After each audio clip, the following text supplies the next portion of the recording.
ہمیں غور کر لینا چاہیے کہ دولت زیادہ پیاری ہے کہ نبی پاک علیہ الصلوۃ والسلام کی ذات؟ ہمیں غور کرنا چاہیے کہ برادری اور قبیلے کی رسمیں زیادہ پیاری ہیں یا حضور کے دین کی بات زیادہ پیاری ہے؟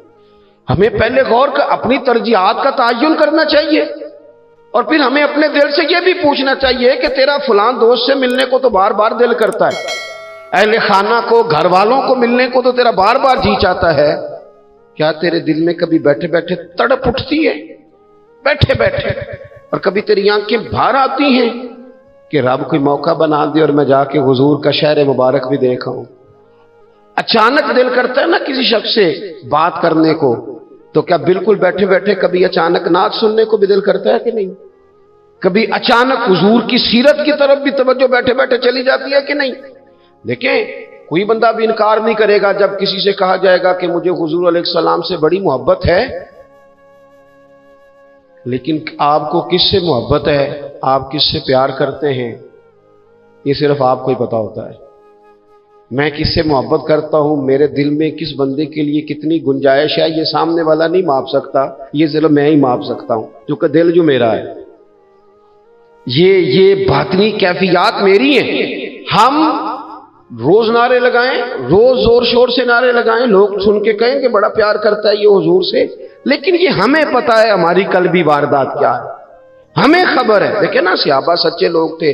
حضرت عمر رضی اللہ تعالیٰ عنہ حضور کی بارگاہ میں حاضر ہیں تو عرض کی، یا رسول اللہ صلی اللہ تعالیٰ علیہ وسلم، مجھے آپ ہر چیز سے زیادہ پیارے ہیں، لیکن حضور مجھے لگتا ہے مجھے اپنی جان آپ سے زیادہ پیاری ہے۔ سچ بولنا ہے نا، نیرا دعویٰ نہیں کرنا، بات کو کھول کر بیان کر کے واضح کر کے بیان کرنا۔ یا رسول اللہ صلی اللہ تعالیٰ علیہ وسلم، مجھے محسوس ہوتا ہے مجھے اپنی جان آپ سے زیادہ پیاری ہے، تو حضور نے ان کے دل پر ہاتھ رکھ کے فرمایا، عمر ابھی ایمان نہیں مکمل ہوا۔ تو حضور کے دست پاک کا فیض آیا کہ حضرت عمر اسی وقت بول پڑے، عرض کرنے لگے، حضور آپ حکم کریں، میں جان بھی قربان کرنے کو تیار۔ اپنے آپ سے بات کریں، اپنے اوپر تھوڑی توجہ دیں، دوسروں کو تبلیغ کرتے، دوسروں کو واعظ کرتے، دوسروں کو نصیحت کرتے، دوسروں کو سمجھاتے تو بڑا وقت گزر گیا۔ اب تھوڑا سا نا اعلیٰ حضرت رحمۃ اللہ علیہ سے لوگوں نے کہا واعظ کہیں، تو فرمانے لگے، ابھی تو میں اپنے نفس کو نہیں واعظ کہہ سکا، اپنے آپ سے میں ابھی گفتگو نہیں کر سکا، تقریر نہیں کر سکا، تو لوگوں کو کیا واعظ کروں گا۔ ہم تھوڑا سا نا اپنے اوپر توجہ دیں۔ حضور کی محبت کا جو ذوق صحابہ کے ہاں ہے، آج بڑے سارے لوگ نہیں ہیں جو بچ بچ کے بات کرتے ہیں، بچ بچ کے۔ میں تو اپنے زمانے میں دیکھتا ہوں کہ سیاسی لیڈروں کے نعرے لگاتے وقت لوگوں کو کوئی کسی قسم کی آر محسوس نہیں ہوتی۔ وہ گاڑی جو کبھی کسی غریب کے ہاسپٹل جانے کے کام نہیں آئی، سیاسی لیڈر کا جلسہ ہو تو وہ بھی گاڑی اندر سے نکل آتی ہے، اور اس پر 10 بندے چڑھ جائیں تو ٹوٹنے کا بھی کوئی خطرہ محسوس نہیں ہوتا۔ لیکن وہ لوگ جو اتنا تگڑا کر کے اپنے لیڈر کا نعرہ لگا رہے تھے، انہیں چاہیے تو نا کہ اس سے کئی 100 گنا بڑھ کے ان کی زبانوں پہ حضور کے تذکرے جاری ہوتے، اور ان کی زبانیں پوری طرح تر ہوتی درود و سلام سے۔ لیکن آپ دیکھ لیں، ہم اپنی اپنی فیلڈ میں، اپنے اپنے معاملات میں کتنے زیادہ مضبوط ہیں اور کتنے زیادہ آگے ہیں، لیکن ذات رسالت معاب کے معاملے میں ہمیں وہ جوش، وہ محبت جس کا ہم اظہار کرتے ہیں، ہمیں اسے کیفیات میں لانا چاہیے۔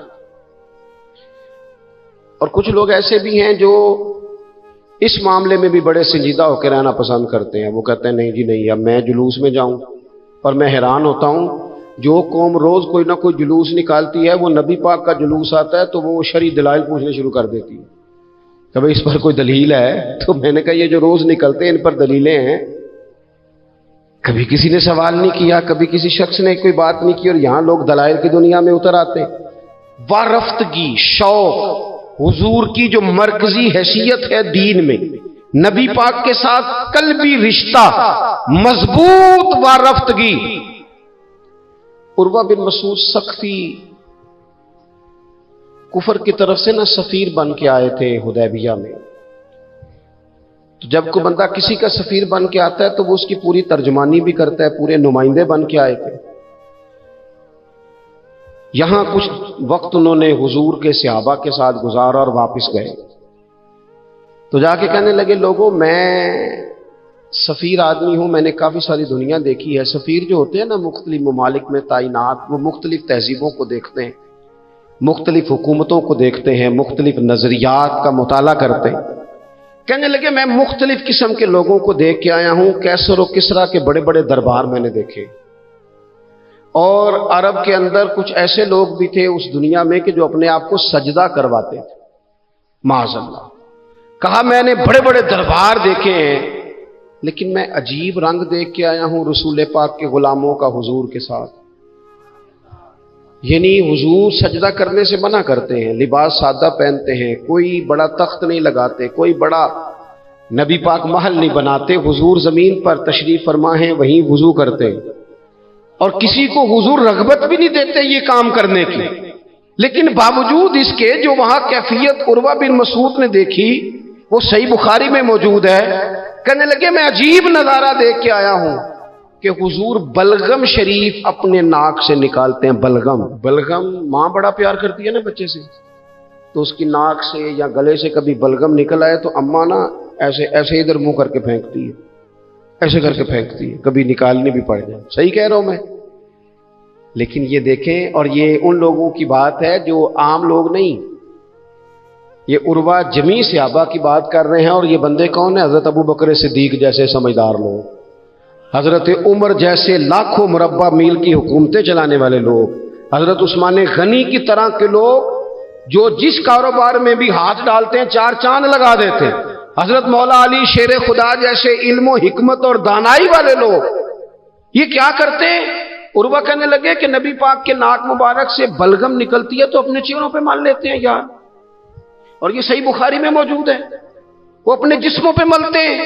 اور کہنے لگے جب وہ وضو کرتے ہیں نا حضور، تو وہ جو وضو کا بچا ہوا پانی ہے اس کے لیے ان کے جذبات اس طرح کے ہیں کہ لگتا ہے وہ لڑ پڑیں گے آپس میں. وہ لڑیں گے کہ یہ قطرہ مجھے چاہیے، یہ حضور کے مقدس جسم سے لگا ہوا ہے. اور میرے امام کو تو پھر بات کہنی آتی ہے نا. اعلیٰ حضرت فرماتے ہیں جو حضور کے قدموں سے لگ کے دھومن بن جائے نا وہ تو آب حیات ہوتا ہے. وہ پی لینے والے تو مرتے ہی نہیں وہ لوگ تو باطنی طور پر ہمیشہ زندہ رہتے ہیں. کہتے ہیں جس کے قدموں کا دھون ہے آب حیات ہے، وہ جانے مسیحا ہمارا نبی. اور جس کی دو بوند ہیں کوثر و سلسبیل ہے، وہ رحمت کا دریا ہمارا نبی. عروہ کہنے لگا وہ تو لڑ پڑیں گے. اور تیسرا عروہ کہنے لگا میں نے عجیب منظر وہاں دیکھا ہے کہ حضور کوئی حکم کرتے ہیں تو ہر بندہ پہل کرتا ہے، جلدی کرتا ہے حکم ماننے، تیزی دکھاتا ہے. اور تیسرا میں نے یہ دیکھا ہے جب حضور گفتگو کرتے ہیں تو ان پر اس طرح کا روب طاری ہوتا ہے کہ وہ تو نظر بھر کے حضور کا چہرہ بھی نہیں دیکھتے. کہنے لگا یہ کیفیات میں ان لوگوں کے دیکھ کے آیا ہوں جو اپنے حبیب سے اتنی محبت کرتے ہیں. وہ کبھی بھی حضور کے دین کا جھنڈا نیچے نہیں آنے دیں گے، وہ کبھی بھی کسی کفر کی نفاق کی سازش کو آگے نہیں بڑھنے دیں گے. تو کافر تو کل بھی اس بات کا اظہار کر رہا تھا کہ ہمیں جو ڈر لگتا ہے مسلمانوں سے وہ اس بات سے لگتا ہے یہ اپنے نبی کے ساتھ بڑے جڑے ہوئے، ان کا رشتہ حضور کے ساتھ بڑا مضبوط. اور امت سوال جواب کر رہی ہے، امت ترازو لے کے بیٹھی ہے کہ اتنا علم تھا معاذ اللہ اور اتنا نہیں تھا، یہ کر سکتے تھے اور یہ نہیں کر سکتے، ان کو یہ کہنا چاہیے اور یہ نہیں کہنا چاہیے. بھئی یہ تو ہمارے بزرگ پرانا فیصلہ کر گئے. وہ کہتے ہیں بعد از خدا بزرگ توئی قصہ مختصر، اور حضور رب کے بعد سب سے بڑے ہیں، یہی مختصر قصہ ہے. تو حضور سید عالم کے ساتھ جو قلبی وابستگی ہے، نبی کریم علیہ السلام نا مدینہ شریف میں جب ہجرت کر کے تشریف لے گئے تھے تو حضرت ابو ایوب انصاری رضی اللہ تعالیٰ عنہ کے گھر میں حضور نے قیام فرمایا تھا. ہمارے پاس بہت ساری چیزیں ایسی ہوتی ہیں جن کی طلب بڑی ہوتی ہے، لیکن جب وہ حاصل ہو جاتی ہیں پھر ان کی طلب نہیں رہتی. ایک چیز آپ کے پاس ہمیشہ رہنے لگ جاتی ہے پھر اس کے ادب اداب زیادہ نہیں رہتے. یہ ایک مزاج ہے. عام آدمی، چلے میں اپنی بات بتاتا ہوں آپ کو. عام آدمی جو ہوتا ہے نا وہ قرآن شریف کے غلاف کو بھی چومتا ہے، پھر قرآن پاک کو بھی چومتا ہے، پھر وہ بڑے احترام سے کھول کے رکھتا ہے. لیکن ہمارے مدارس میں جو حافظ ہوتے ہیں وہ نہیں زیادہ چومتے، ان کے پاس رہتا ہے نا ہر وقت. وہ لا کے رکھتے، ادب کرتے ہیں، کوئی بے ادبی نہیں کرتے، اللہ معاف کرے، لیکن جس طرح سے عام آدمی اس کو بار بار چومتا ہے یا ذوق کا اظہار کرتا ہے، دیکھیں حافظ بیچ بیچ میں سے ناراض ہونے لگ گیا مجھ سے۔ آپ ناراض نہ ہوں، لیکن چلو بات کر تو لینے دو نا، جو ٹھیک ہے وہ کر تو لینے دو۔ یہ ہوتا ہے بعض اوقات، جو چیز بالکل قریب آ جاتی ہے نا، یعنی ایک چیز آپ کا مقصود ہے اور اگر وہ مقصود مل گیا تو وہ جو درویش نے کہا تھا نا کہ یہی بہتر ہے کہ پردوں میں وہ پردہ پوش رہے، اس کی بھی بڑی حکمتیں ہوتی ہیں، اس لیے کہ جو تڑپ، ملنے کی تڑپ کی جو لذت ہے وہ کئی دفعہ وصال کی لذت نہیں ہوتی، تو یہی بہتر ہے کہ پردوں میں وہ پردہ پوش رہے، اور وہ اگر پردے ہٹا دے تو پھر کسے ہوش رہے۔